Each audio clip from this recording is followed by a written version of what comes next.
마태복음 6장 오늘 9절 말씀에서 13절까지 말씀을 봉독하겠습니다.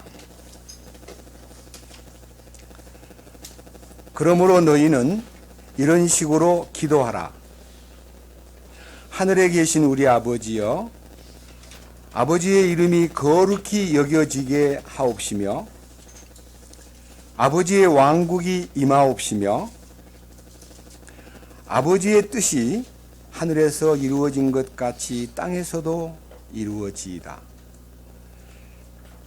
이날 우리에게 우리의 일용할 빵을 주옵시고 우리가 우리에게 빚진 자들을 용서하는 것 같이 우리의 빚을 용서하옵시며 우리를 인도하사 시험에 들지 말게 하옵시고 다만 악에서 우리를 건지시옵소서. 왕국과 권능과 영광이 영원토록 아버지의 것이옵나이다. 아멘. 다시 한번 기도드리겠습니다. 살아계셔서 우리를 주관하시고 살피시고 우리를 인도하시는 주님, 오늘 이 자리에 모여서 주님의 말씀을 갈망하고 주님께 경배하며 찬양드리고 마음을 모아 기도하는 사랑하는 형제와 자매님들에게 주님의 풍성과 부여를 나타내시옵소서. 이 말씀을 통해서 주님 영광 받으시고 우리에게도 하늘에 속한 영광과 권위와 능력과 긍휼을 나타내시옵소서.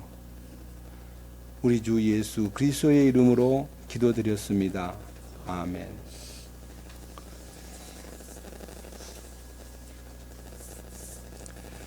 제가 지금 주기도문을 가지고 6번째 지금 말씀을 나누는데 2005년도에 주기도문을 깊이 이렇게 만지지는 않고 마태복음 강해를 하면서 이렇게 지나간 적은 있지만요. 지금 10년 만에 처음 이 주기도문에 대한 메시지를 선포하면서 듣는 여러분들은 어떤지 몰라도 저는 너무 벅찬 그 느낌, 이 말씀이 나타내신 깊은 뜻을 저는 마치 춤추는 마음으로 마음이 많이 흥분되고 또 격동을 느낍니다. 처음에 주님이 우리에게 가르쳐 주신 기도의 내용 가운데는 하나님 아버지의 이름에 대해서, 그리고 하나님의 왕국에 대해서, 그리고 하나님 아버지의 뜻에 대해서 이 세 가지, 그의 거룩하신 이름, 그의 거룩하신 통치권, 또 그의 위대하신 뜻이 우리에게 어떻게 나타나느냐에 대한 문제를 성부, 성자, 성령의 하나님의 뜻이 열려 있고, 그 다음에 우리가 우리 삶 속에서 그것이 실천되고 또 힘을 얻어서 그 말씀을 수행하기 위해서는 영의 양식을 갈망하는 그 기도가 일용할 양식을 주옵시고 라고 하는 기도 중에서 주님에게 공급을 구하는 기도인데, 오늘 12절에서 우리가 우리에게 빚진 자들을 용서하는 것 같이 우리의 빚을 용서하옵시며, 저는 이 말씀이 주는 의미가 너무 희면하고 너무 우리에게 실제적인 것이기 때문에 오늘은 이제 우리가 옛날 개역 성경에는요, 우리가 우리에게 죄 지은 자를 사하여 준 것 같이 우리 죄를 사하여 주옵시고 라고 되어 있고, 누가복음 11장 4절에서는 우리가 우리에게 빚진 모든 사람을 또한 용서하오니 우리의 죄들을 용서하옵시며 라고 되어 있습니다. 이 성경을 읽으면요, 무슨 조건부 같아요. 하나님, 내가 내 형제 자매들의 나한테 빚진 것을 용서하오니 하나님께 빚진 저를 용서해 주세요 하고, 이 땅에서 우리가 사람과 사람 사이에 용서를 해야 하나님이 용서해 준다는 것 같은 기도문입니다. 이 오해하기 참 쉬운 것입니다. 만약 이것이 우리가 사람과 사람 사이에 용서해 줌으로써 하나님이 그 모습을 보고 용서해 준다면 율법입니다. 행위로 하나님께 용서를 받는 것입니다. 그러나 이것은 결코 그런 뜻이 아닙니다. 먼저 여러분들의 오해를 이렇게 내려놓으십시오. 이것은 하나님에게 용서받은 내가 하나님에게 용서받은 그의 허물이 보이고 어떤 문제가 보였을 때에 기꺼이 내가 그 형제를 용서함으로써 하나님 앞에서 내 삶 속에 나타난 작은 용서받을 문제들을 주님 앞에 이렇게 기쁘게 자백하는 기도이지, 용서도 받지 않은 사람이 용서를 구하는 기도가 아닙니다. 다시 말하면 이 기도는요, 신앙생활에 있어서 가장 중요한 덕목이요, 우리의 의무인 것입니다. 여기에서 용서라는 단어는 근본적으로 탕감이라는 단어와 같은 단어입니다. 그 다음에 죄라는 단어는 빚지다는 단어하고 똑같은 단어입니다. 우리는 사람들에게 돈 빚진 것만 생각하는데 우리가 하나님에게 빚진 것이 무엇인가를 한번 생각해 보시면 좋겠습니다.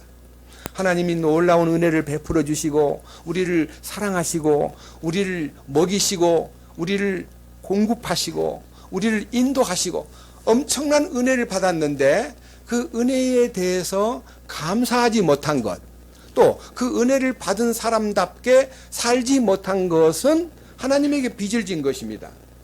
하나님에게 빚을 졌다는 말은 하나님에게 죄를 지었다는 뜻입니다. 왜?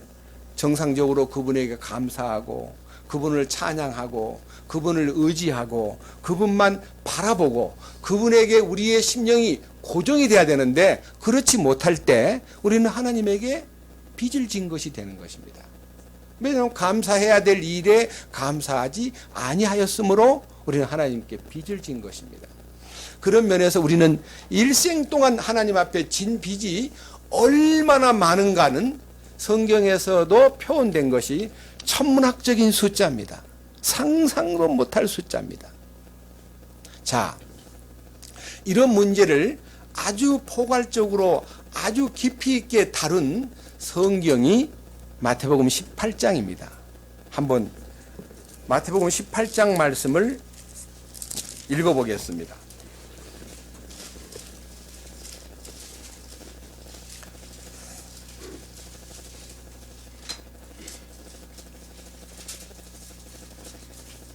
(21절입니다) 그때 베드로가 그분께 나와 이르되 주여 내 형제가 내게 죄를 지으면 내가 몇 번이나 그를 용서하리이까 7번까지 하리이까 하매 예수님께서 그에게 이르시되 내가 네게 이르노니 7번까지가 아니라 70번씩 7번까지 하라.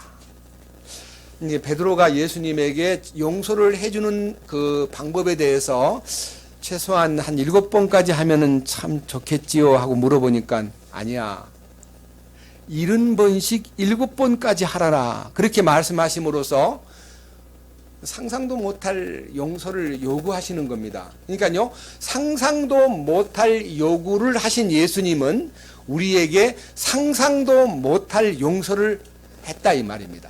그러니까 하나님이 주신 탕감을 경험한 사람은 사람에게 어떤 것도 용서할 수 있다는 것을 490번 용서하라는 말로 설명한 것입니다. 그것은 우리가 용서받지 않으면 이해할 수 없는 내용들입니다. 인간 가운데 그 누가 어떤 인간의 문제에서 490번을 용서한 적이 어디 있습니까?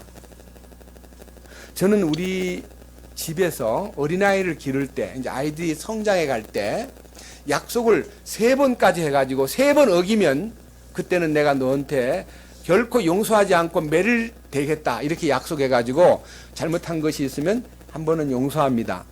또 2번째도 용서합니다. 3번째 용서받고 나서 또 문제를 범하면 이제는 안 되겠다. 매를 맞아야 되겠다. 대가를 요구했습니다. 그렇게 해서 애들을 길렀습니다. 애들이 3번 딱 문제 생기면요, 이제 매우 조심하다가도 같은 일을 반복할 때에 저는 회초리를 들고 그 아이들을 훈계하곤 했습니다. 저는 7번까지 용서해 본 적도 없고 490번은 어느 누구에게도 해본 적이 없었습니다. 그런데 주님께서 이 마태복음 18장 지금 읽은 이 말씀에 대한 490번이 실행될 수 있는 어떤 놀라운 기적, 이 기적을 이렇게 말씀하셨습니다. 23절, 그러므로 이 말씀은 위에 있는 베드로와의 대화에 대한 결론이기도 하고 또 놀라운 실제를 열어주신 말씀입니다. 그러므로 하늘의 왕국은 마치 자기 종들로부터 회개 보고를 받으려 하는 어떤 왕과 같으니라. 어떤 왕이 회개 보고를 받는다는 말은요, 하나님은 채권자다, 그런 뜻입니다.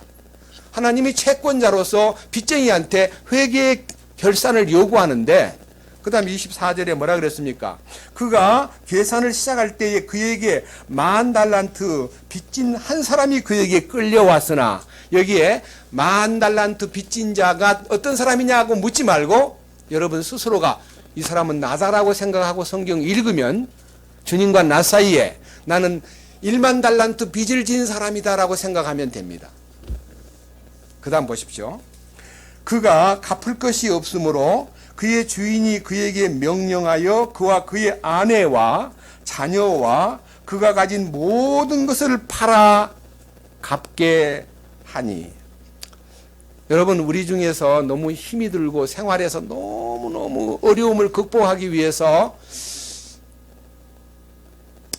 콩팥을 하나 팔까 보다 이렇게 마음을 먹었는데, 어떤 친구한테 물어보니까 3천만 원 준다 그래서, 그래, 나하고 맞는 피가 맞고 연결되는 사람 3천만 원만 주면 내 콩팥 하나를 주겠다고 약속을 했는데, 얼마 후에 연락이 오기를 2,500만 원밖에 안 주겠다는 거예요. 그래서 그분이 너 약속대로 안 하면 나는 안 팔 거야.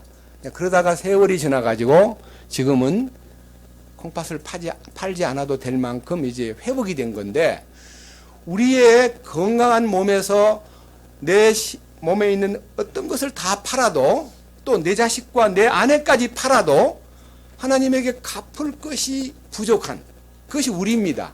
내 소유 중에서 가장 귀한 나의 아내, 내가 가장 사랑하는 나의 자식, 또 나에 있는 모든 건강을 다 팔아도 하나님 앞에 갚을 수 없는 것이 우리의 빚입니다. 그것이 10,000달란트에 속한 빚입니다. 그 다음 보십시오. 26절, 그러므로 그 종이 엎드려 주인에게 경배하며 이르되, 주인이여 나를 참아주소서, 내가 주인께 다 갚겠나이다 하거늘. 그러니까요, 이 10,000달란트를 갚을 현재 아무런 힘도 없으면서 그 채권자이신 하나님 앞에 엎드려 가지고, 왕이시여 조금만 참아주시면 고맙겠습니다. 제가 다 갚겠습니다. 이 갚겠다는 마음에 태도를 취하면서 그분 앞에 진심을 토했을 때에 그분이 그가 갚을 수 없는 것을 아셨습니다. 26절, 이에 그 종의 주인이 불쌍히 여기는 마음을 가지고 그를 풀어주며 그에게 그 빚을 용서해 주니라. 이제 성경의 그 원문에는요, 그 빚을 탕감해 주니라. 그래서 탕감한다는 말은요, 안 받겠다는 거예요. 10,000달란트를 안 받겠다는 거예요. 여러분, 지금 여기에서 나오는 이 탕감의 얘기가요, 얼마나 놀라운 얘기인가를 여러분들이 조금만 더 깊이 이해하고 이 말씀에 눈이 열린다면요, 우리 신앙생활은 금방 변화가 됩니다. 제가 여러 번 여러분들 앞에 이 성경을 읽으면서 계산을 했던 계산법을 오늘 처음 나오신 분과 또 이 부분에 대해서 잘 모르는 분들을 위해서 10,000달란트가 얼마만큼한 돈인가를 좀 알려드리겠습니다. 자, 10,000달란트. 이 달란트는 1달란트가 6,000데나리온입니다. 1데나리온이 노동자의 하루 품삯입니다. 노동자의 일일 노임이에요. 그러면 여러분 누가 지금 사람을 거느리고 일하는 분 누구실까? 김현철 형제님, 한 사람 하루 품삯 보통 얼마를 주고 부립니까? 10만 원. 요즘의 돈으로 일일 품삯이 10만 원입니다. 그러면요 1만 곱하기 6천 곱하기 10만 하면은 전형제님 수학을 잘 하시니까 6조 원입니다. 6조 원. 보세요. 제가 한번 써볼게요. 6자를 붙여놓고요. 하나, 둘, 셋, 넷. 4개 공치입니다. 그 다음에 하나, 둘, 셋. 3개 공치입니다. 그 다음에 하나, 둘, 셋, 넷, 다섯. 하나, 둘, 셋, 넷, 다섯. 이렇게 친 것이 지금 계산 나온 겁니다. 자, 보세요. 1, 10, 100, 1000만, 10만, 100만, 1000만, 억, 10억, 100억, 1000억, 조. 맞죠? 6조 원을 빚진 자가 우리입니다. 하나님 앞에. 그런데 하나님께서 그 6조 원에 해당되는 내 일생에 6억도 못 만져보고 우리는 1억도 못 만져보고 세상을 떠난 사람이 아주 많은데 우리가 저지른 죄값이 하나님 앞에 6조 원을 줘야만 해결되는 빚이래요. 이게 천문학적인 숫자 아닙니까? 자, 저는요 이 부분을 놓고 기도하면서 제가 감격한 이유는요 여기에 불쌍히 27절에 보면 불쌍히 여기는 마음을 가지고 그를 풀어주며 라고 하는 여기 불쌍히 여기며 라고 하는 말이요 너무 마음속에서 크게 솟구치기 때문에 이 단어를 원문에서 찾아보았습니다. 이제 원문 공부까지는 안 하고요 똑같은 현장에서 이 단어가 우리에게 주는 의미가 실제로 딱 포착이 되는데요. 너무너무 감격적이고 너무너무 사랑스럽고 너무너무 힘이 있어 보이기 때문에 여러분 앞에 소개하겠습니다. 누가복음 10장에 잠깐만 성경 찾아보기 전에 10장에 진정으로 내 이웃이 누굽니까? 라고 묻는 소위 말하는 사마리아 사람이 아니고요. 그 굉장히 성경 공부를 많이 한 서기관이 예수님에게 어떻게 하면 영생을 얻겠습니까? 하고 막 묻는데 예수님이 되묻기를 율법에 무엇이라고 기록되었더냐? 그러니까 마음을 다하고 힘을 다하고 혼을 다하고 정성을 다하고 목숨을 다하여 하나님을 사랑하고 내 이웃을 내 몸처럼 사랑하라고 그랬습니다. 그러니까 그렇게 하면 돼 하니까 이 사람 아주 뻔치 좋게 내 이웃이 누굽니까? 그렇게 물었습니다. 그럼 내 이웃이 누굽니까? 하고 물어보는데 우리가 이웃을 몰라가지고 지금 못 도와주고 못 사랑하는 게 아니라 하나님의 사랑을 받지 못했기 때문에 사랑할 힘이 없고 하나님의 사랑을 경험하지 못했기 때문에 하나님을 사랑하는 것도 어렵지만은 이웃을 사랑하는 것은 더욱더 어려운 것이 우리 인간입니다. 그래서 우리 주님께서 너 남을 사랑한다는 것을 남한테 가서 말하기 전에 네가 먼저 사랑을 받아야 될 사람이야 라고 하는 것을 알려주기 위해서 예수님이 비유를 들어 이렇게 말씀하십니다. 어떤 사람이 예루살렘에서 여리고로 내려가다가 강도를 만났다. 그 강도가 이 사람을 때려가지고 거반 죽게 되어가지고 길에 쓰러져 있는데 이 쓰러져 있는 사람 곁으로 한 제사장이 지나가면서 피해버렸고 어떤 레위 사람도 지나가다가 그냥 지나가 버렸고 어떤 사마리아 사람 하나가 이 불쌍한 유대인이 거반 죽게 된 모습을 보고 불쌍히 여겨. 그 단어가 지금 제가 불쌍히 여겨라는 말하고 똑같은 단어입니다. 불쌍히 여겨. 그의 상처에다가 기름과 포도주를 부어 싸매어주고 그를 자기 나귀에 태워서 그 다음에 어느 주막집에게 맡기면서 잘 돌봐주시오 하고 은화 2잎을 그에게 주면서 내가 돌아올 때 나머지 경비는 책임을 지겠소 라고 했는데 이 세 사람 중에 누가 강도 만난 자의 이웃이 되겠느냐라고 물었을 때에 긍휼을 베푼 자입니다 그랬습니다. 거기에 불쌍히 여기다는 말하고 긍휼이라는 단어는 같은 단어입니다. 쉽게 말하면요, 국률이라는 것은요, 하나님의 소관입니다. 인간에게는 국률이 일체 없습니다. 주님의 국률이 내게 나타나가지고 3조 원에 6조 원에 해당되는 하나님의 불쌍히 여기심과 국률을 체험하고 나면 이 국률의 자본이 나로 하여금 남을 국률이 여길 수 있도록 일하기 시작합니다. 국률은 하나님에게 속했습니다. 여기에 이 원칙을요, 성경에서 설명해 줄 수 있는 성경이 누가복음 5장에 있습니다. 잠깐 누가복음 5장 보겠습니다.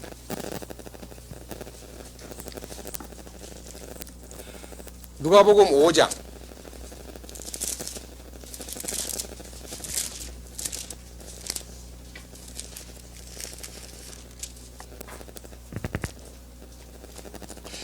설명을 간단하게 하겠습니다. 5장 17절에요.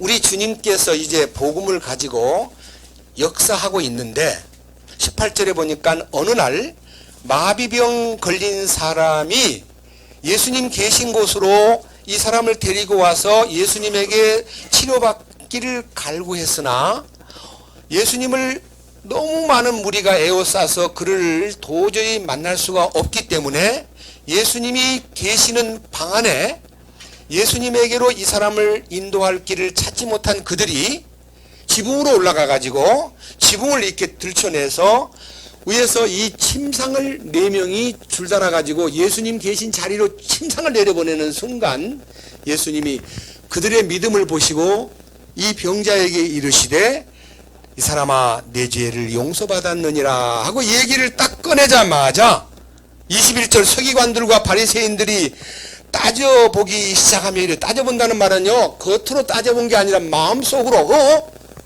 뭐라고 해? 죄를 사한다고? 아니 하나님 한 분 외에 누가 능히 죄를 사하겠느냐? 어떻게 저런 망령된 소리를 하느냐? 그러니까 하나님 한 분에게만 단감의 권한이 있다는 것입니다. 그래서 22절 예수님께서 그들의 생각을 아시고 응답하여 그들에게 이르시되 너희가 마음속으로 무엇을 따져보느냐? 내 죄를 용서받을지어다 하고 말하는 것과 일어나 걸어가라고 말하는 것 중에 어느 것이 더 쉬우냐? 이 말은요, 말이 쉬우냐 어려우냐의 뜻이 아닙니다. 일어나 걸어가라고 하는 말은 결과고, 내 죄를 사했다는 말은요, 인간이 갖고 있는 모든 병과 모든 불행과 모든 아픔은 죄 때문입니다. 예수님이 죄를 걷어냄으로써 그에 딸려있는 모든 부수적인 불행한 조건들이 풀리는 것입니다. 우리가 죄 사함 받으면요, 불행했다고 느꼈던 모든 악조건, 내게 있어서 인간관계, 거래관계, 아니면 나의 지병, 나의 모든 불행한 조건들이요, 다 아무것도 아닌 것처럼 보이는 거예요. 죄 사함 받고 나면요, 인생이 갖고 있었던 모든 행복의 조건들이 다 걷어지면서 이것이 바로 참 행복의 시작이구나라고 알게 되는 거예요. 죄 사함 받을 때 내 죄를 사했느니라는 말씀이 내게 왔을 때에 죄를 사해 주시는 분이 사해 줘야 사해지는 것이지, 죄 사함도 권능도 없는 사람이 죄를 사했느니라 그러면 웃기는구나. 제가 이제 인간관계에서요, 아무 빚도 없고 거래도 안 하는 사람이 제가 이영성 형제님 제가 죄를 사하겠습니다, 탕감해 주겠습니다 그러면요, 속으로 참 웃기는 소리다 하네. 지가 뭔데 날 보고 죄를 사한다 그래. 이렇게 말이 나옵니다. 근데 저하고 거래를 하는데 저한테 몹시 큰 빚을 졌는데, 영재 내가 빚진 거 안 받을게, 탕감해 하고 거래 관계가 있을 때는 그 말이 유효합니다. 맞죠? 그러면 하나님께서 네 죄를 사했다고 하는 말을 할 수 있는 이 지상에 한 분이 오셨는데 그것이 예수님이라는 거예요. 다 같이 24절 큰 소리로 보겠습니다. 다 같이요. 그러나 사람의 아들이 땅에서 죄들을 용서하는 권능을 가진 줄을 너희가 알게 하려 하노라. 우리 주님이 땅에서 죄들을 용서하는 권능을 가진 분이다. 여러분, 이 권능이요, 국가의 체제 속에서도요, 유일하게 사명권, 특사권은 대통령한테만 있습니다. 왕한테만 있습니다. 빌라도도 예수님을 재판할 때, 야, 율례를 따라서 명절이 다가왔으니 내가 죄수 하나를 놓아주겠다. 예수를 놓아주랴, 강도를 바라바를 놓아주랴 했더니요, 천하없는 강도 바라바를 놓아달라고 소리 지르고 예수님은 죽여주세요. 그러니까 그 시대에 가장 악종 인간 바라바보다 더 못한 예수님으로 취급이 돼가지고 결국은 예수님이 십자가에 나아갈 수밖에 없는 운명이 되었습니다. 대한민국도 대통령이요, 명절 때면 설날, 추석 때 혹은 광복절 때 중요한 명절 때에 특사를 막 시켜요. 그냥 대통령이 법무부 장관하고 의논해가지고 누가 모범수냐, 누가 내주기 합당한 사람이냐, 억울하게 들어온 사람이 누구냐 하고 딱딱딱 조사해가지고 특사시키면요, 모든 형벌을 면제받고 탁 나갑니다. 그런데 그 대통령이 그 자리에서 물러나면 그 권한이 아무것도 행사할 수 없는 사람으로 바꿔져 버립니다. 무슨 말인지 아세요? 대통령 재임 기간 동안에는 그 권한이 있지만 대통령을 끝내고 나면 그 권한을 부리다가는 미친 사람 되어버립니다. 그런데 우리 주님은 이 지상에서 영원히 죄를 사하는 권세를 가진 자라는 것을 여러분이 안다면 그분 한 분에게만 긍휼이 있고 그분 한 분에게만 용서가 있고 그분 한 분에게만 탕감권이 있다는 것을 우리는 알아야 됩니다. 누구하고도 의논하지도 않습니다. 홀로 그런 권한을 이 땅에 행사하십니다. 왜? 그는 그런 권한을 행사할 수 있는 능력을 가지신 만왕의 왕이시기 때문입니다. 놀라운 일이에요. 그러니까 불쌍히 여겨라고 하는 말은 그의 특사권, 그의 사명권이 나타난 것을 얘기합니다. 그래서 사마리아 사람 취급을 당하시면서 무시당한 예수님이 그 원수 같은 유대인들을 그 어려움 속에 빠져 있는 것을 보고 참 꼴 좋다, 너희들은 망해야 돼 라고 침뱉고 가지 않고 그를 불쌍히 여겨, 그 말은요, 측은히 여겨 그의 몸에다가 상처에 기름과 포도주는요, 성령과 바로 예수님의 보혈로 그를 치료해 주었다는 뜻입니다. 우리는요, 그 강도 만난 자를 치료해 주었던 예수님의 치료 방법의 1단계는 거쳤는데 주막집에다가 맡겨놓고 잘 돌봐주라고 주막집 주인이신 성령에게 이 일을 말씀과 은혜가 충만한 진리의 말씀으로 돌봐주라는 이 주막집 생활을 우리가 아니함으로써 우리는 두 번째 치료를 받지 못한 채 속죄받은 거 하나만 갖고 불완전한 속에서 살았던 과거를 생각하면요, 참 우리가 불쌍한 사람들입니다. 그런데 또 한 번 주님의 긍휼이 나타납니다. 그것이 누가복음 15장입니다. 보십시다. 누가복음 15장.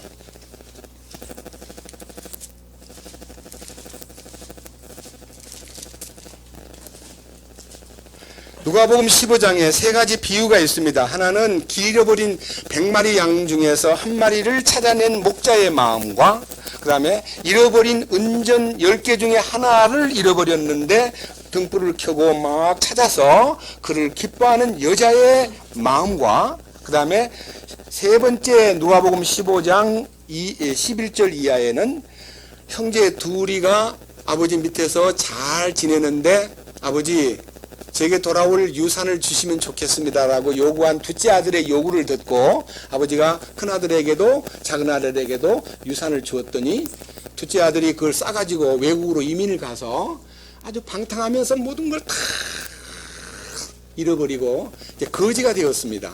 그래서 갈 곳이 없기 때문에 흉년도 들고 힘이 들어가지고 이 아들이 돼지 치는 양돈장에서 겨우 연명을 하는데 얼마나 배가 고파서 돼지가 먹는 쥐엄 열매로 배를 채우고자 하나 주는 자가 없는지라 이에 스스로 돌이켜 이르되 우리 집인 종놈들도 나보다 더 잘 사는데 내가 왜 이 모양 이 신세가 되었을까?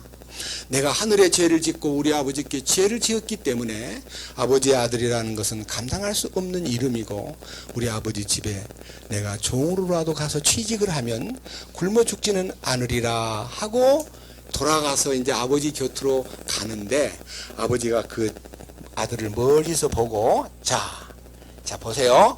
17절 그제야 그가 정신을 차리고 이르되 내 아버지께는 빵이 풍족하여 나누어 줄 수 있는 품꾼이 얼마나 많은가. 그런데 나는 굶어 죽는구나.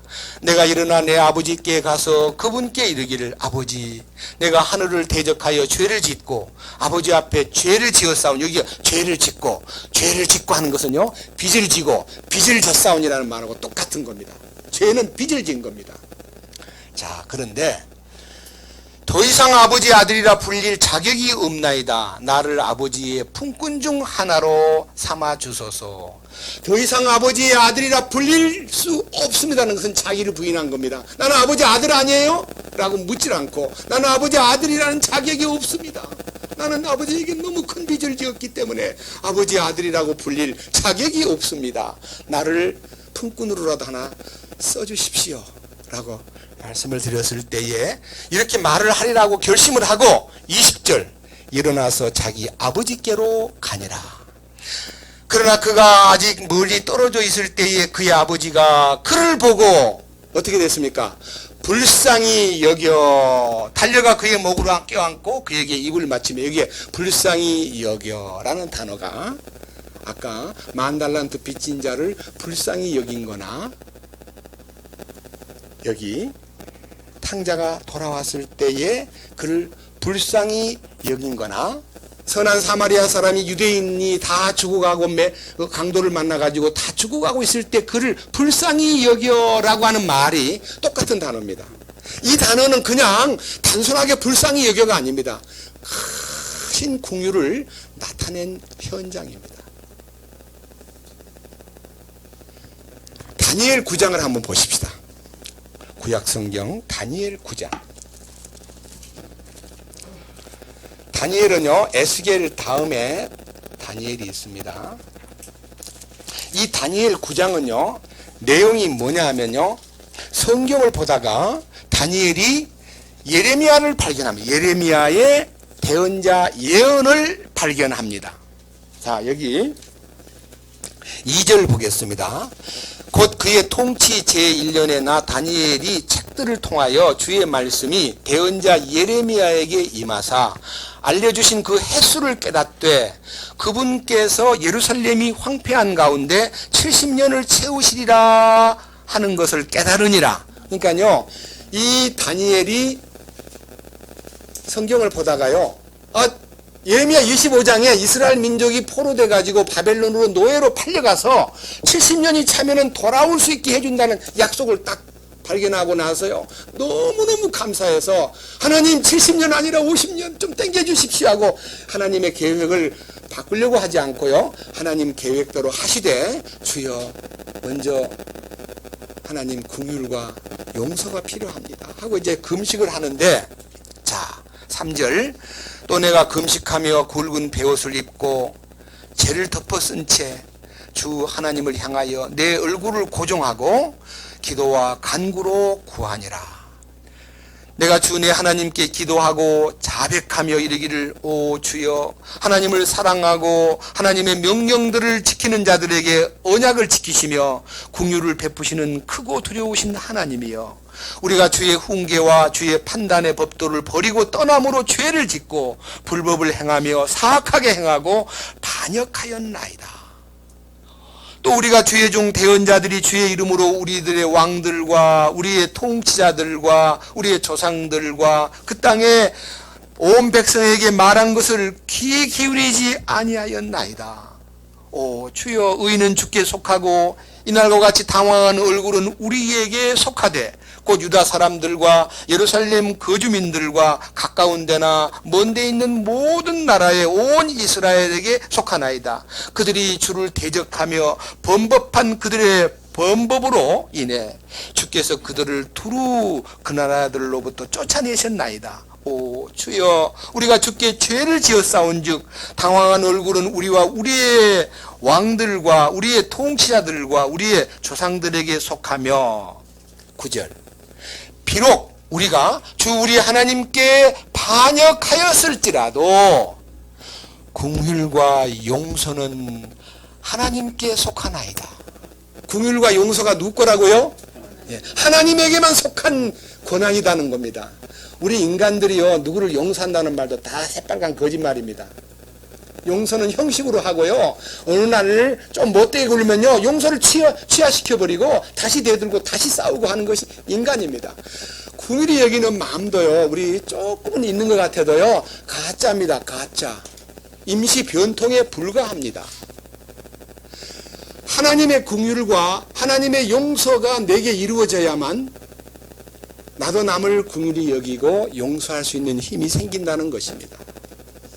이 놀라운 6조 원에 해당되는 탕감받은, 우리가 구원받은 사람을 얘기하는 거예요. 근데 지금 여러분 가운데서 여러분의 양심에 손을 얹고, 내가 지금 현 이 시점에서 내가 미워하는 사람, 싫어하는 사람, 꼴도 보기 싫은 사람, 옆에 나타나면 그냥 고개 돌리는 사람, 너 언젠가는 내가 봐준다 하고 마음먹는 사람이 없나요, 있나요? 하나도 없어야 됩니다. 근데 이 설교를 하는 저는요, 30년 동안 전도인으로 설교하면서요, 미운 사람 참 많았어요. 꼴 보기 싫은 사람 참 많았어요. 용서하지 못한 사람 참 많았어요.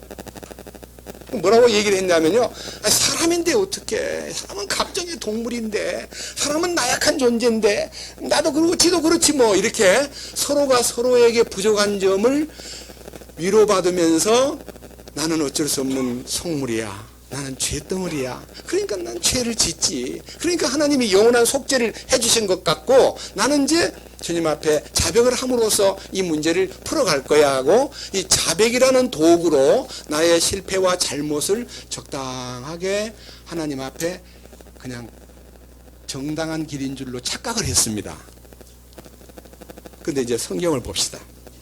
자, 다시 이제 돌아가서 아까 보았던 마태복음 18장을 보겠습니다.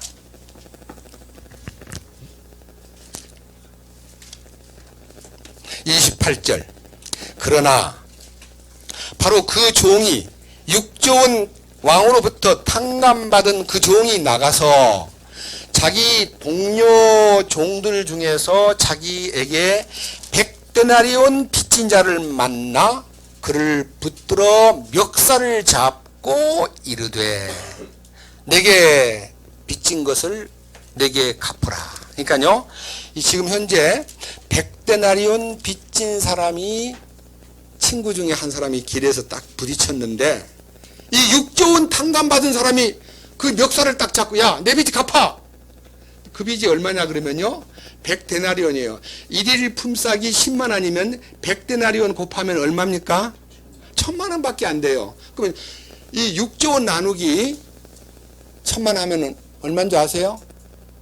배수로요, 60만 대 1입니다. 엄청난 빚을 탕감받은 위치에서 자기 친구를 딱 멱살을 잡고 내 빚 갚아 그러니까 이 친구가 뭐라고 하는 거 아니? 29절. 그의 동료종이 그의 발 앞에 엎드려 그에게 간청하여 이르기를 나를 참아주게, 내가 자네에게 다 갚겠네 하되 그가 허락하지 아니하고 오히려 가서 그가 빚을 갚을 때까지 그를 감옥에 가두니라. 아이고, 보통 문제가 아니에요. 에이, 이 사람은 미친 사람이구만, 정신없는 사람이네, 어떻게 그럴 수가 있을까 라고 말할지 몰라도 우리도 주님 앞에 6조 원 탕감받은 위치에서 아직도 용서 못한 사람이 있다는 것은, 자기한테 빚진 자가 1000만 원 빚을 졌든 500만 원 빚을 졌든 1억 빚을 졌든 간에요, 용서할 수 없다는 것은 그 용서의 기능, 긍휼과 용서가 임한 것에 대한 참된 성취, 내적인 성취가 안 됐기 때문에 이 친구를 그냥 감옥에다가 집어넣어버린 거예요. 돈 1000만 원 가지고. 자, 보세요. 31절. 이에 동료 종들이 이루어진 일을 보고, 그 친구가 한 일을 보고 심히 민망하여 자기들의 주인에게 가서, 왕에게 가서 이루어진 모든 일을 고하니, 그 이루어진 모든 일을 왕 앞에 가서 그냥 보고를 해버린 거예요. 아, 왕이시여, 아까 그 6조 원 탕감받은 종이 바깥에 나가가지고 지 친구 1000만 원 빚쟁이를 그냥 감옥에다 가두었대요 하고 보고를 하니까요, 왕이 다시 그를 재소환해가지고 이렇게 묻습니다. 32절. 그때 그의 주인이 그를 불러 그에게 이르되 이 악한 종아, 오 악한 종아, 네가 내게 애걸 하기에 내가 네게 그 모든 빚을 용서해 주었은즉, 용서라는 단어는 아까 말한 대로 탕감입니다. 내가 6조 원에 해당되는 1만 달란트를 탕감해 주었거늘. 그 다음 뭐라 그랬습니까? 33절. 내가 너를 가엾게 여긴 것 같이, 그러니까 불쌍히 여겼다, 아니면 측은히 여겼다. 너도 내 동료 종을 불쌍히 여겼어야 하지 아니하느냐 하고, 그의 주인이 노하여 그가 자기에게 빚진 모든 빚을 갚을 때까지 그를 형벌을 주는 자들에게 넘겨 주었느니라. 그러므로 너희가 각각 마음으로부터 자기 형제에게 그들의 범법을 용서하지 아니하면 내 하늘 아버지께서도 너희에게 이같이 하시리라 하시니라. 자, 여기서 여러분들 앞에 이제 주기도문으로 돌아가서 이해해 보겠습니다. 아까 주기도문, 우리가 우리에게 빚진 자들을 용서하오니 우리의 빚을 용서해 주옵소서. 우리가 우리에게 죄 지은 자를 사해 준 것 같이 우리 죄를 사하여 주옵소서라고 만약 기도한다면요, 하나님 앞에 6조 원 빚진 자가 1,000만 원 빚진 친구를 용서해 놓고 나 네 용서해 줘. 알았어? 해결했어? 그래? 안 받을게? 하나님, 조금 전에 제가요 1,000만 원 빚진 친구를 용서했습니다. 6조 원 빚을 갚아주시옵소서 한다면 조건부예요. 하나님은요, 용서할 수 있는 기능은 하나님에게 탕감받은 경험, 용서받은 경험을 갖고 너무너무 엄청난 천문학적인 용서를 받았기 때문에 그 1,000만 원 빚진 친구를 넉넉히 용서하리라고 알기 때문에 그런 행동을 하지 아니한 사람을 재소환해가지고 너 빚을 다 갚아 하고 형벌을 주는 자에게 맡겼다 그랬고, 진실로 너희에게 이르노니 너희가 진심으로 내 용서를 받고도 형제 용서를 안 하면 나는 너를 다시 감옥에다 넣을 거야 라고 말씀하신 것이 참으로 놀라운 얘기입니다. 에베소 4장 32절 한번 보십시다. 사도 바울이 종합적으로 얘기한 내용입니다. 에베소서 4장 32절입니다. 우리 공부했지만요, 다시 한번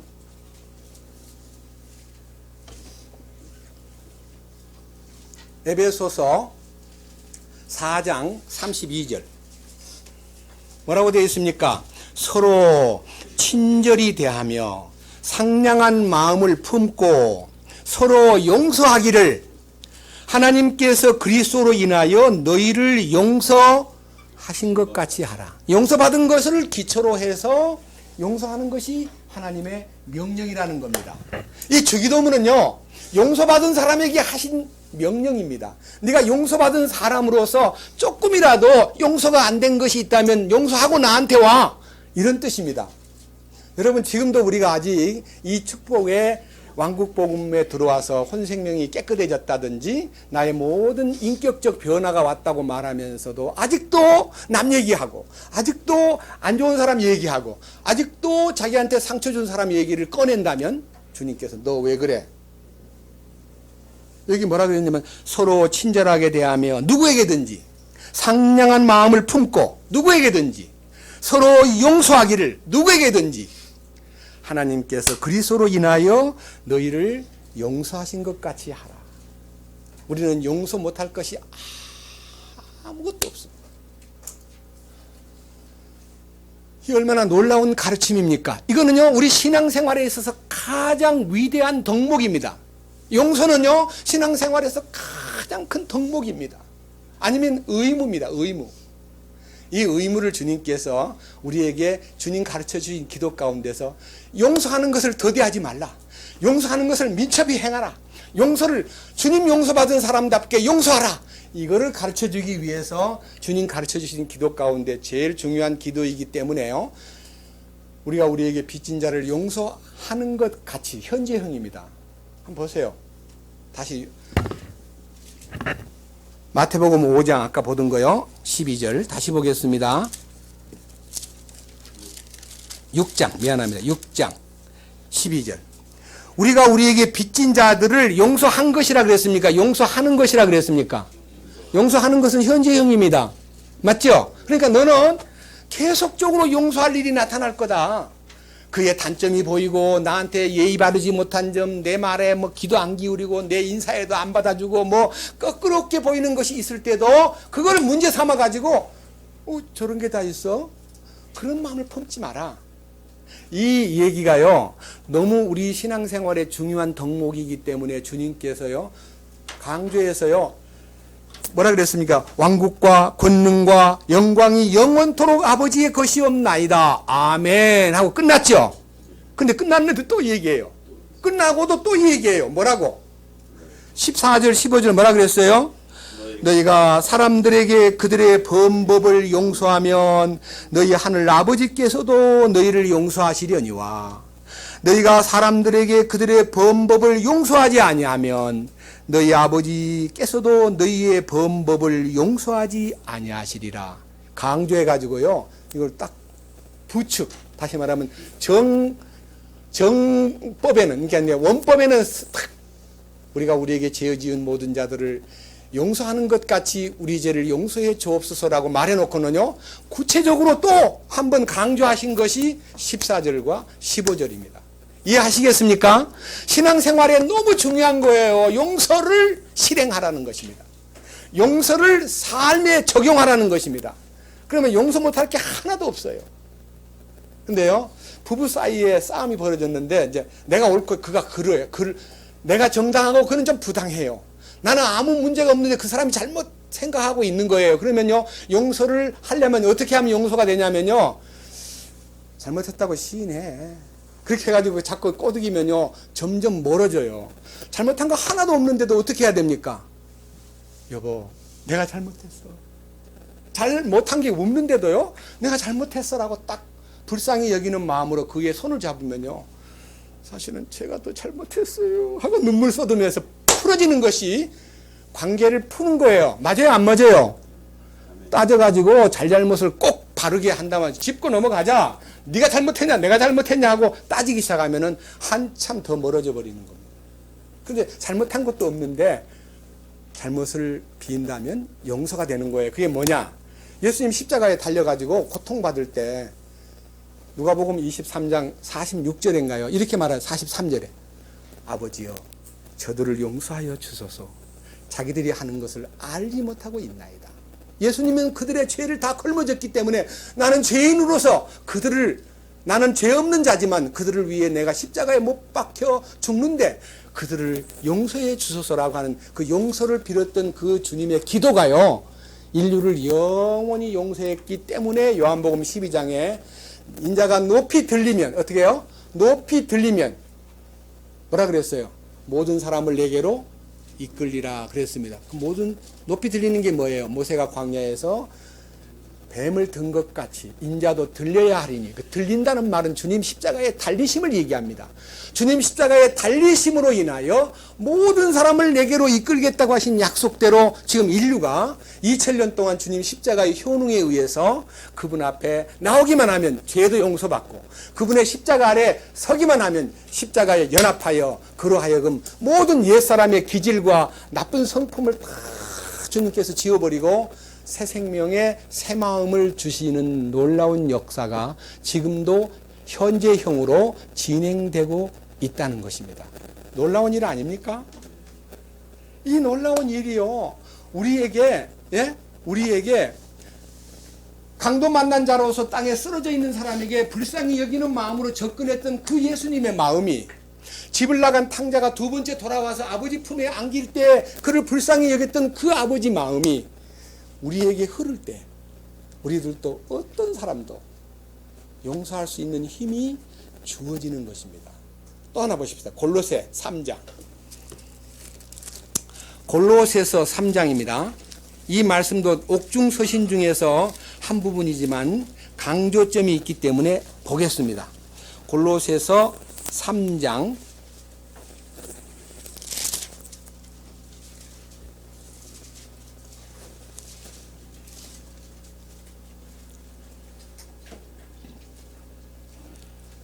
10절입니다. 새 사람을 입었는데, 9절에는 옛사람과 그 행위를 벗어버리고 새 사람을 입었는데 하는 말은요, 아담 안에 있는 근성을 가진 나쁜 나의 아담의 근성을 벗어버리고 행동도 벗어버리고 새 사람을 입었는데 이 새 사람은 그를 창조하신 분의 형상을 따라 지식에서 새로워진 자니라. 그러니까요, 지식에까지도 변화가 오는 변화. 그러니까요, 여러분 제가요 성경을 알고 있었던 모든 옛날 지식도요 십자가 안에 딱 들어가니까 싹 지워져 버리는 거예요.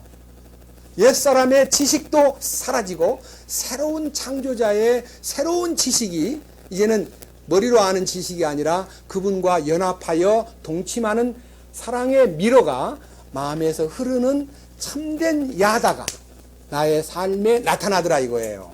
그 다음 보세요. 어떤 얘기냐. 거기에는 그리스인도 유대인도 할례자도 무할례자도 바바리인도 스구디아인도 메인 종도 자유로운 사람도 오직 그리스도만이 모든 것이요 모든 것 안에 계신다는 것을 알므로서 주님만 주목하고 인종차별이든지 빈부귀천이든지 남녀노유든지 다 초월할 수 있는 축복이 나타나더라 이거예요. 그러니까요 인간관계에서 모든 것이 다 해방돼 버려요.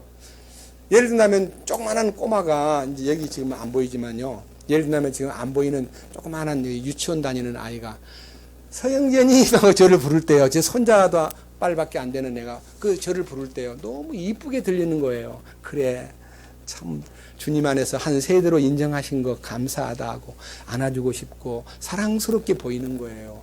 절대요 무슨 이 조그마한 꼬마 아이가 지 할아버지 같은 사람 보고 무슨 형제라 불러 하는 생각이 안 나는 거예요. 어떤 방법으로 욕을 먹어도 어떤 방법으로 공격을 해와도요 불쌍히 여기는 마음이 앞서지 그것을 꼬지꼬지 따져가지고 옳고 그름을 갈라주고 싶은 마음이 전혀 없어져 버린 거예요. 이게 축복이에요. 밑에 보세요. 12절 그러므로 너희는 하나님께서 선택하신 자요 거룩하고 사랑받는 자로서 어떻게 해요?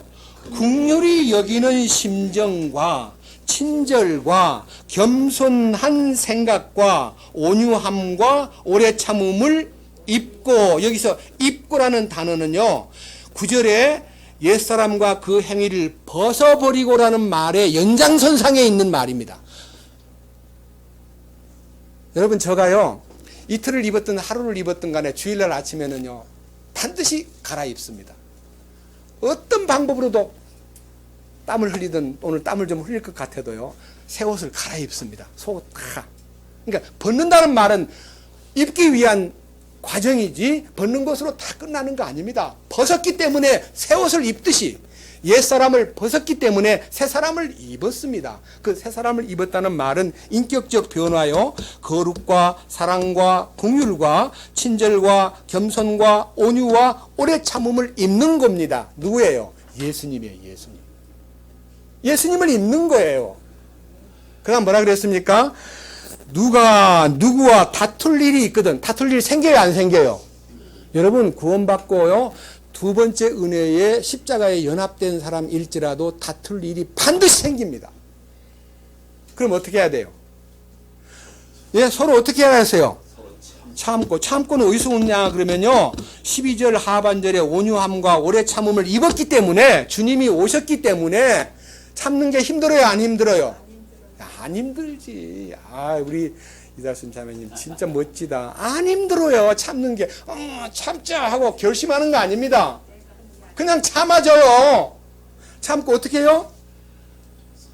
참고 끝나는 게 아니야. 상대를 어떻게 하라 그랬어요? 용서하되 어떻게? 그리스도께서 너희를 용서하신 것 같이 너희도 그리하며. 그러니까요 주님 이 자본이 6조 원이 난 통장에다 입금을 시켜준 거와 다름없어요. 그러니까 1,000만 원 빼줘. 1억도 빼줘. 계속 빼줘. 예, 가져가. 괜찮아. 자본이 6조 원이 주어진 겁니다. 신앙생활 긍휼을 베풀려고 긍휼의 자본, 용서의 자본을 6조 원을 내 통장에다가 입금시켜준 거예요. 땡 잡은 거 아니에요? 복권 당첨한 것만 좋아하고요. 주님이 주신 6조 원에 대해서는 계산이 안 돼 있고 생각이 미치지 않기 때문에 주님 나 용서가 안 돼요. 어떻게 하면 좋아요? 네 내가 준 자본 통장 안 쓸래? 그래. 통장 어떡하려고 거기서 처박아 놓고 근데 그거 내 앞에 기도하고 있어. 빨리 가. 예. 자동이체 시키면 돼요. 자동이체. 얼마나 놀라운 축복이냐고. 저는요, 이 말씀을 생각하면서 너무너무 감사해서 주님, 정말 너무너무 놀라운 이 기적이 우리에게 있었기 때문에 우리로 하여금 무한하게 용서하라는 그 가르침이 현재형이라는 겁니다. 용서하라가 아닙니다. 용서하는 것입니다. 용서가 되는 거예요.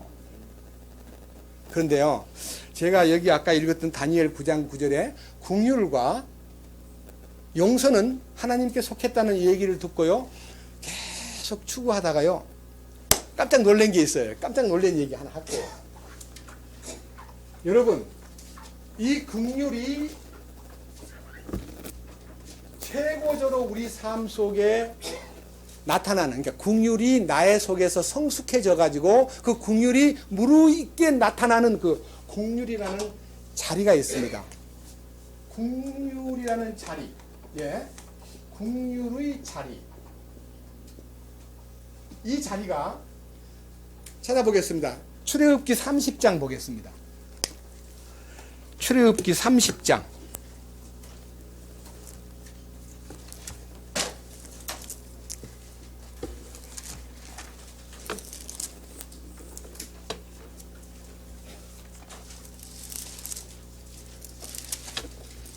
출애굽기 30장. 다 읽을 수가 없어요. 30장 6절만 봅니다.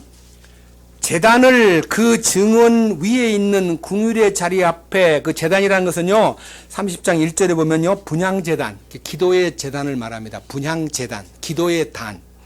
긍휼의 자리 앞에다가 증언궤 옆에 있는 휘장 앞에 둘지니, 이 긍휼의 자리는 뭐 하는 자리예요? 내가 너와 만날 자리니라. 그러니까요, 긍휼의 자리는 하나님과 만남이 이루어지는 자리입니다. 이 만남. 여러분, 신앙생활 가운데서요, 참으로 긍휼이 성취되는 자리는 지성소에 들어가야 긍휼의 자리가 있고, 지성소에 들어간 그 자리에서 주님을 만납니다. 만나고 나면은 출애굽기 25장에 보면요, 내가 너와 만나서 너와 대화하리라 했어요. 만남과 대화가 이루어지는 자리가 긍휼의 자리, 곧 지성소입니다. 우리가 지성소로 들어가야 됩니다.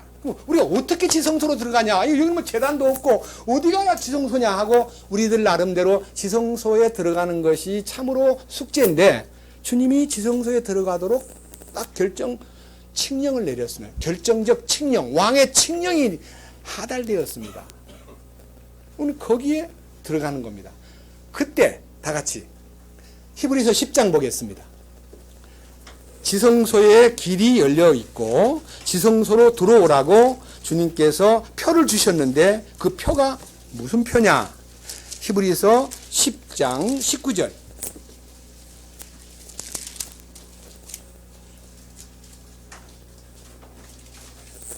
그러므로 형제들아, 우리가 예수님의 피를 힘입어 새롭고 살아있는 길, 그 길은 지성소로 들어갈 담대함을 얻었는데, 이 길은 그분께서 우리를 위하여 휘장 곧 자기 육체를 통해 거룩히 구분하신 것이니라.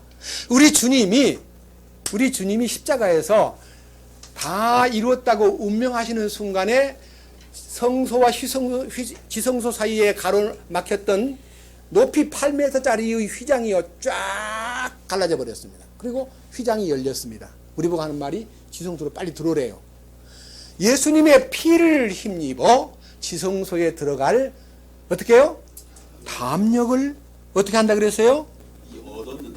얻었어. 근데 왜 얻었는데도 안 들어가요?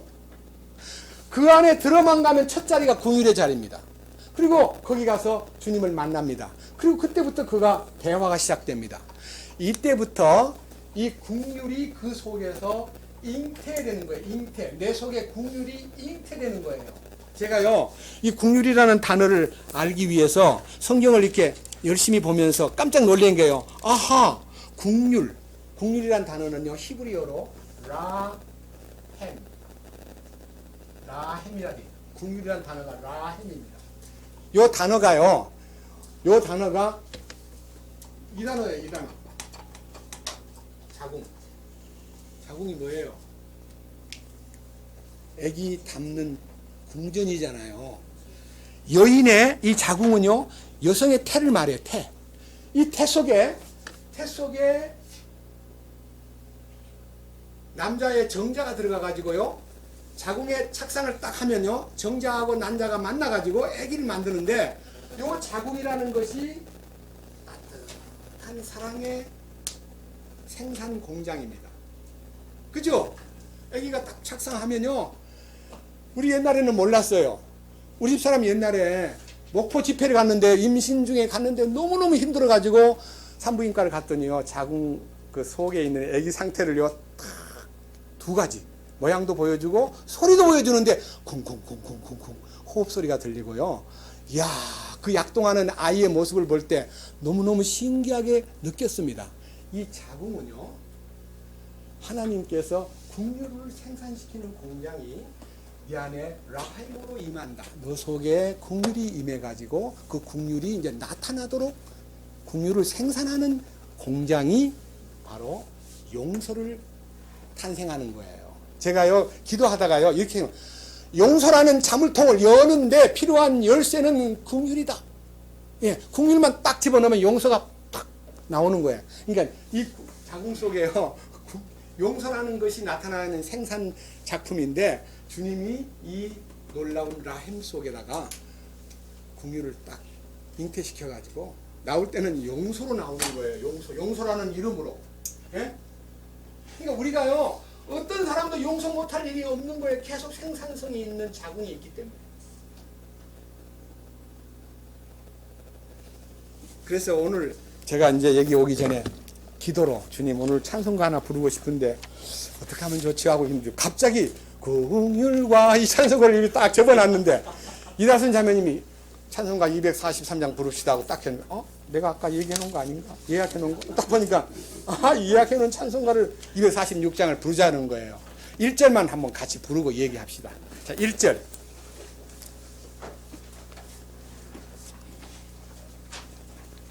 찬송가 246장입니다. 1절 하나만 부르고 예. 다시 하겠습니다. 초등 긍휼과 사랑과 은혜 주 초등을 긍긍 이렇게 하겠습니다. 긍휼과 사랑과 은혜의 주 소리 높여 찬양을 주께 바칩니다. 그 사랑 받을 수 없는 내게 부어주셨네.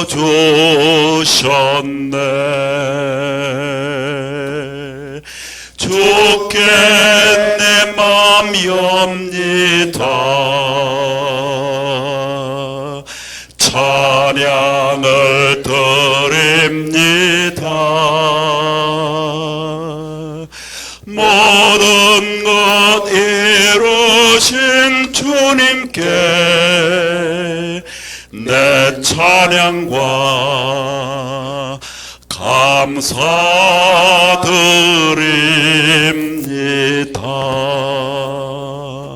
이 긍휼과 사랑이, 이 긍휼과 용서가 이루어지는 현장의 약간의 실제를 이렇게 부각시키는 성경을 하나 소개하고 정리하겠습니다. 민수기 14장을 보겠습니다. 구약성경 민수기 14장. 이 성경은요, 이스라엘 12지파 중에서 족장을 하나씩 뽑아가지고 가나안 땅을 정탐하고 오너라 하고 왔더니요, 보고 올 것을 보지 못하고 안 보고 올 것을 보고 온 사람들 10명이 가나안 땅 좋기는 좋습디다마는 젖과 꿀이 흐르는 땅이면은 틀림없지만은 우리가 가보니까 안악 자손 거인들이 살고 있고, 우리는 그들하고 비교했을 때에 그들은 거인이고 우리는 메뚜기 같습니다.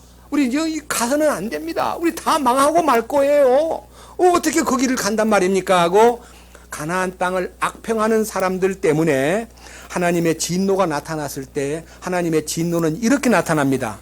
자, 보세요. 11절. 주께서 모세에게 이르시되 이 백성이 어느 때까지 나를 경노하게 하려 하느냐. 내가 그들 가운데서 보여준 모든 표적에도 불구하고 그들이 어느 때까지 나를 믿지 아니하려 하느냐. 내가 역병으로 그들을 쳐서 그들의 상속권을 박탈하고 너로부터 그들보다 더 크고 강한 민족을 만들리라. 그러니까요, 몽땅 쓸어버리겠다는 거예요. 그러니까 하나님 앞에 모세 같은 사람이 내가 너를 통해서 강한 민족을 만들리라 그러면요, 아유, 하나님이 특별 조치를 하시는가 보다. 네, 제발 좀 싹 쓸어버리시고요, 저를 좀 어떻게 하세요. 미치겠습니다. 이렇게 자기가 채용된 것에 대해서 감사해야 되는데요, 모세가 아닙니다. 하나님 아닙니다 하고 막 기도를 하는데요, 야, 모세의 기도를 들어보면요, 너무너무 우리 마음을 뜨겁게 해줍니다. 모세의 기도를 들어봅시다. 13절. 모세가 죽지 아뢰되 그리하시면 이집트 사람들이 그것을 듣고 주께서 그들 가운데서 주의 능력으로 이 백성을 데리고 나오셨나이다. 이 땅의 거주민들에게 그것을 고하리이다. 주께서 이 백성 가운데 계시며 또 주께서 얼굴을 마주대하여 보이시고 주의 구름이 이 백성 위에 서 있으며 주께서 낮에는 구름 기둥 가운데서 밤에는 불기둥 가운데서 이 백성 앞에 가시는 것을 그들이 들었나이다. 이제 주께서 이 온 백성을 한 사람을 죽이시면 주의 온 백성을 한 사람같이 죽이시면 주의 명성을 들은 민족들이 말하여 이르기를 주가 이 백성에게 주기로 맹세한 땅으로 그들을 데리고 들어갈 능력이 없으므로 그들을 광야에서 죽였다 하리이다. 이제 간청하옵나니 이미 주께서 말씀하신 대로 내 주의 권능을 크게 나타내 주옵소서. 이르시기를 주는 오래 참고 긍휼이 커서 불법과 범법을 용서하나 결코 죄 있는 자들의 죄를 깨끗이 치우지 아니하시며 아버지들의 불법을 자손들에게 벌하여 3, 4대까지 이르게 하느니라 하나이다. 하셨나이다. 19절. 간청하옵나니 주의 크신 긍휼에 따라 이 백성의 불법을 용서하시되 주께서 이집트 시절부터 지금까지 이 백성을 용서하신 것 같이 하옵소서. 하매 주께서 이르시되 내가 네 말대로 용서하였노라. 예, 하나님은 용서의 하나님이십니다. 그렇게 거역하고 반역해도 중보기도의 힘에 의해서 용서하십니다. 여러분, 이 모세의 중보기도는요, 로마서 8장에 있는 성령이 말할 수 없는 탄식으로 성도를 위해서 중보기도 한다는 얘기입니다. 우리가 쓰러지기도 하고 때로는 거역하기도 하고 때로는 하나님을 실망시키기도 해도 하나님은 그래도 우리를 핏값으로 샀기 때문에 절대로 버리지 않습니다. 그러니까 여러분, 어떤 잘못을 범해도요, 주 앞에 그 잘못을 인정하고 주님 앞에 참으로 굴복하면 용서가 나타나는데, 문제는 이 용서의 법칙을 삶 속에 적용하는 가장 예민한 의무와 우리의 수행 과제가 용서하는 겁니다. 여러분, 어떤 누구도 오늘 이 시점에서 나는 용서 못할 사람이 하나도 없군요. 주님께 영광을 돌립니다. 제 마음속에 있는 모든 마음의 섭섭함과 억울함과 그다음 계산 안 하고 내 돈 떼먹은 사람, 나 슬프게 만든 사람, 나 짓밟은 사람, 내 허물을 만들어 가지고 남한테다가 뻗뜨린 사람, 주여 그를 용서해 주십시오. 저도 다 주님 앞에 그 용서를 맡기겠습니다 라고 주님 앞에 아뢰는 사람이 다음 주에 나타날 우리를 시험에 들지 말게 하시고 다만 악에서 구하옵소서. 사탄의 역사에 휘 감기지 않는 사람이 되는 것입니다. 사탄을 이기려면요, 우리가 먼저 주님의 용서 속에서 푹 젖어가지고 그 긍휼이 우리 삶 속에 잉태되는 이 축복의 자궁을 주님이, 내가 남자일지라도 주님이 이걸 라햄을 허락하신 거예요. 나한테다가. 예? 여자는 아기를 낳는 자궁이지만 나는 용서를 만들어내는 긍휼이라는 자궁을 주님이 허락하신 거예요. 남정네들도 다 자궁이 있는 거예요. 주님이 만들어 놓은 자궁을 주님 허락하신 거예요. 오, 주님 정말 감사합니다. 저는 그 놀라운 긍휼을, 그래서 마태복음 5장 7절에 뭐라 했어요? 긍휼이 여기는 자는 복이 있나니 저희가 긍휼히 여김을 받을 것임이니라. 이 말이 뭔 말입니까? 왕국 백성은 주님의 긍휼을 입은 자들입니다. 두 번째 긍휼을 입은 자고 긍휼의 자리인 지성소에 하나님과의 만남이 이루어졌다면 어떤 하나님과의 대화도 열려 있고 어떤 누구하고도 대화가 막히고 말이 안 통하고 아무리 대적하는 자라 할지라도 기쁘게 용서할 수 있는 힘이 속에서 솟구치는 것입니다. 이 삶이 우리의 삶 속에 실제가 되기를 진심으로 여러분 앞에 간구합니다. 주님을 찬양합니다. 주님 감사합니다. 이 놀라운 사실이 우리에게 주어진 것, 우리가 우리에게 빚진 자들을 용서하는 것 같이 우리의 빚도 용서해 달라고 하는 말씀은 조건부로 하나님 내가 사람을 용서하오니 나를 용서하소서라고 하는 것이 아니라 하나님의 용서를 받은 사람이 용서하지 못할 것이 없다는 대전제하에 네 삶에서 모든 네 마음에 다툴 일이 생기고 용서 못할 일이 나타날지라도 주님의 놀라우신 용서 속에서 사람을 용서하고 긍휼로서 용서의 자물통을 풀라고 말씀하시는 이 놀라운 얘기를 우리는 실제 삶 속에 적용하도록 이끄시옵소서. 우리의 모든 것이 되신 우리 주 예수 그리스도의 이름으로 기도드렸습니다. 아멘.